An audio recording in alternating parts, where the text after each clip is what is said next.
YouTuber Raavan పై కూటమి కక్ష సాధింపు చర్యలు కొనసాగుతూనే ఉన్నాయి. తాజాగా ప్రశ్న రావణ్ పై రాజద్రోహం కేసు నమోదైంది. దీంతో ఐదోసారి రావణ్ను అరెస్ట్ చేసి కృష్ణా జిల్లా గన్నవరం పోలీస్ స్టేషన్కు తరలించారు. నిన్న రావణ్కు బెయిల్ మంజూరు చేసింది యలమంచిలి కోర్టు. బెయిల్ వచ్చిన కాసేపటికే రావణ్ను మళ్లీ అరెస్ట్ చేశారు. వేంపాడు దగ్గర పోలీసులు రావణ్ను అరెస్ట్ చేశారు. రావణ్పై నిన్న గన్నవరం పిఎస్లో జనసేన నేత శివశంకర్ ఫిర్యాదు చేశారు. శివశంకర్ ఫిర్యాదు చేసిన వెంటనే ఎఫ్ఐఆర్ నమోదు చేశారు. దీంతో అర్ధరాత్రి రావణ్ను గన్నవరం పిఎస్కు తీసుకొచ్చారు పోలీసులు. మరోవైపు ప్రశ్న రావణ్ ఏపీ హైకోర్టును ఆశ్రయించారు. తనపై పలు పోలీస్ స్టేషన్లలో నమోదవుతున్న కేసులన్నింటినీ ఒకే కేసు కింద విచారణ జరిపేలా ఆదేశాలు ఇవ్వాలని పిటిషన్ దాఖలు చేశారు. ఒకే అంశంపై పలుమార్లు అరెస్టులు చేస్తున్నారని పిటిషన్లో పేర్కొన్నారాయన. ఇదే అంశానికి సంబంధించి మరింత సమాచారం మా ప్రతినిధి సురేంద్ర అందిస్తారు లైవ్ ద్వారా. సురేంద్ర, ఒకే కేసుపై ఇన్నిసార్లు అరెస్టులు ఏంటి అంటూ ఆయన హైకోర్టును ఆశ్రయించినట్టుగా కూడా తెలుస్తోంది. ఎటువంటి ఇన్ఫర్మేషన్ ఉంది మీ దగ్గర?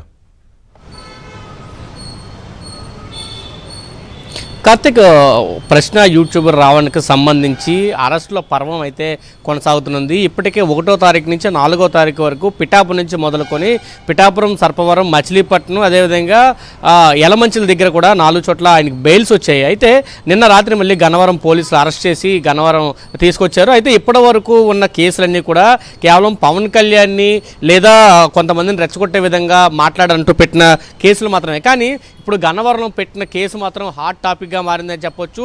ఇది ఈ కేసులో ఒక కీలక పరిణామంగా కూడా చెప్పొచ్చు. ఎందుకంటే ఇప్పటివరకు రావణ్ మీద పెట్టిన కేసులకి దీనికి చాలా డిఫరెన్స్ ఉంది. ఇప్పుడు కేసుని కూడా దీంట్లో ఇన్వాల్వ్ చేశారు. పూర్తిగా మనం చూస్తే దేశ సార్వభౌమాధికారానికి భంగం కలిగించడం, అదేవిధంగా సమాజాల్లో విద్వేషాలు రెచ్చగొట్టడం, సమగ్రతకు భంగం కలిగించేలాగా మాట్లాడడం, చట్ట విరుద్ధమైన కార్యకలాపాలకు పాల్పడడం, దేశద్రోహపూరిత తిరుగుబాటు చర్యలను రెచ్చగొట్టడం దీంట్లో ప్రధానంగా ఉన్నట్టయితే కనిపిస్తుంది. జనసేనకు సంబంధించిన నేత గన్నవరానికి సంబంధించిన గరికపాటి శివశంకర్ ఇచ్చిన ఫిర్యాదుతోటి నిన్న గన్నవరంలో అప్పటికప్పుడు ఎఫ్ఐఆర్ నమోదు చేశారు. వెంటనే గన్నవరం పోలీసులు యలమంచిలి వెళ్ళి రావణ్ అదుపులోకి తీసుకొచ్చిన పరిస్థితి కూడా కనిపిస్తుంది. అదే ఈ కేసులో అటువంటిది ఏమీ లేదు అంటూ కూడా రావణ్ తరపున అడ్వకేట్స్ చెబుతూనే ఉన్నారు. ప్రధానంగా ఏదైతే ఏలూరులో ఆయన చేసిన వ్యాఖ్యలు ఉన్నాయో దాని మీద అన్ని చోట్ల కూడా జనసేనకు సంబంధించిన నేతలు కేసులు నమోదు చేశారు. అయితే ఒకే కేసుకు సంబంధించి ఒకే విధమైన సెక్షన్స్ పెట్టినప్పుడు అన్నింటినీ కలిపి ఒకేసారి విచారించాలని ఇప్పటికీ సుప్రీంకోర్టు మార్గదర్శకాలు ఇచ్చినా దాన్ని పక్కన పెట్టి ఒక్కొక్క పోలీస్ స్టేషన్లు తిప్పుతున్న పరిస్థితి ఆంధ్రప్రదేశ్లో కనిపిస్తుంది. దీని మీద ప్రశ్న రావణ్ కూడా హైకోర్టును ఆశ్రయించారు. అన్ని కేసులకు సంబంధించి ఒకేసారి విచారణ కొనసాగించాలంటే ఆయన ఆ పిటిషన్ కోసం వేసిన పరిస్థితి అయితే మనకు కనిపించింది. అయితే ఇప్పుడు ఉన్న అన్ని కేసులతో పాటు ఇది గన్నవరంలో మాత్రం కేసు నమోదు చేయడం మీద సర్వత్రా వ్యతిరేకత అయితే వ్యక్తమవుతుంది. ఏదైతే రావణ్ వ్యాఖ్యలు చేశారంటున్నారో అదే వ్యాఖ్యలు ఇంతకు ముందు పవన్ కళ్యాణ్, ప్రస్తుతం డిప్యూటీ సీఎంగా ఉన్న పవన్ కళ్యాణ్ కూడా ఇటువంటి వ్యాఖ్యలు చేశారు. 2024 ఎన్నికల ముందు అన్ని సభల్లో ఈ అంశాలని మాట్లాడారు. అటువంటి పవన్ కళ్యాణ్ మాట్లాడినప్పుడు